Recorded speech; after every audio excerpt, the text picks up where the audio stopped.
Coucou tout le monde. Je vais essayer d'être à nouveau brève et concise. Une nouvelle vidéo au sujet des portails organiques qui fait suite à la dernière que j'ai postée où j'exprime comment reconnaître un portail organique depuis ses perceptions internes. Et finalement, cette vidéo-là a soulevé pas mal de retours et de questions.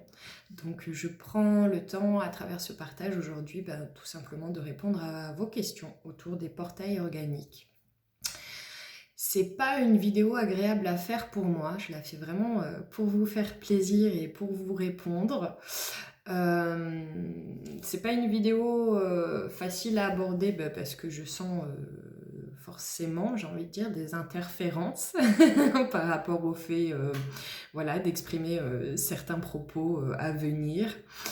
Et aussi parce que de vous à moi, les portails organiques, je connais très bien le sujet pour être entourée de portails organiques depuis toujours. Donc voilà, je sais de quoi je parle quand je vous en parle, même si c'est jamais agréable pour moi d'aborder ce sujet-là. Donc je vais commencer à répondre par la première question qui m'a été posée, à savoir qu'est-ce qu'un portail organique et quel est son rôle. Alors un portail organique, c'est aussi ce qu'on nomme plus communément un pervers narcissique. C'est en fait un être qui a été détourné de son âme. C'est un être qui a été programmé, robotisé par certains êtres involutifs du type archonte notamment, mais pas que. Ce sont des êtres qui sont donc au service de la matrice d'une part, mais surtout d'une involution. Disons que ces êtres-là sont présents dans le but de freiner l'ascension vibratoire. Ce sont des êtres qui n'ont pas tous les corps éthériques que les humains ont. C'est-à-dire qu'il n'y a pas de reliance au niveau des chakras du haut et il n'y a pas non plus d'ouverture de cœur. Alors après, ce qui est subtil, c'est que chez ces portails organiques comme ces pervers narcissiques, il y a des paliers, des degrés. Mais disons que pour rester au plus simple et au plus clair, il n'y a pas d'ouverture de cœur chez ces êtres-là. Ils peuvent avoir des émotions, mais sont globalement dénués d'empathie. Les émotions qu'ils ressentent sont avant tout tournées vers eux-mêmes et c'est surtout des émotions très égotiques. Voilà, grosso modo, pour ce que sont ces portails organiques. Après, si le sujet vous intéresse vraiment, je vous invite à aller voir d'autres présentations autour de ce sujet, parce que je pense qu'il y a quand même pas mal de gens qui en parlent, et certains en parlent très bien. Et ce sera peut-être encore plus complet pour vous que ce que je veux bien vous expliquer là ce matin. Mais voilà, pour dessiner en quelques mots, qu'est-ce qu'un portail organique ? Ensuite, m'a été posée la question, est-ce qu'un parent peut être un portail organique ? Alors oui, évidemment, un parent peut être un portail organique, un enfant peut être un portail organique, n'importe quelle personne autour de nous peut être un portail organique dans l'idée. Voilà, les portails organiques sont très nombreux, ils représentent quasiment la moitié de la population mondiale. On peut en retrouver davantage dans certains endroits que dans d'autres, voilà, pour diverses raisons, tout comme les reptiliens et d'autres êtres. Voilà. Je suis désolée, je reste un peu en surface dans cette présentation parce que, encore une fois, c'est pas très agréable pour moi d'aller en profondeur là-dedans. C'est pas trop les énergies auxquelles j'ai envie de me relier ces jours-ci. Mais en même temps, comme je vous avais promis cette vidéo, et bien voilà. Donc n'importe qui en soi peut être un portail organique, on peut très bien être humain nous-mêmes et avoir un parent portail organique, un enfant portail organique, etc. Voilà. Alors si suite à ce que je vous traduis là, vous vous posez la question pourquoi, comment, moi je me retrouve avec un père portail organique, avec une fille portail organique, etc.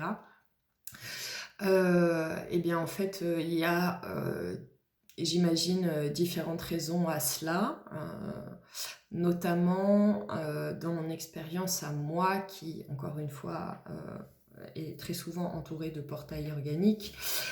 C'est le travail de la maîtrise et de l'amour de soi. Voilà, c'est principalement ça en fait. L'idée c'est de savoir s'élever et se distancer de ces énergies-là pour être dans sa souveraineté, tout simplement. C'est toujours le disons que ces portails organiques servent le jeu de la dualité terrestre. Donc en ça, ils représentent la part d'ombre dont véritablement cette matrice a besoin pour être en équilibre en fait. Ensuite, troisième question. Alors, comment expliquez-vous cette augmentation de portails organiques partout sur la planète? Ne vit-on pas une dévolution? Quelle est l'issue de tout ça? Car j'ai l'impression que l'humanité est embourbée dans des sables mouvants sans pouvoir s'en sortir. Alors en fait, simplement par rapport à cette question-là, ce que j'aimerais traduire, c'est que en fait, c'est pas véritablement une augmentation de portails organiques.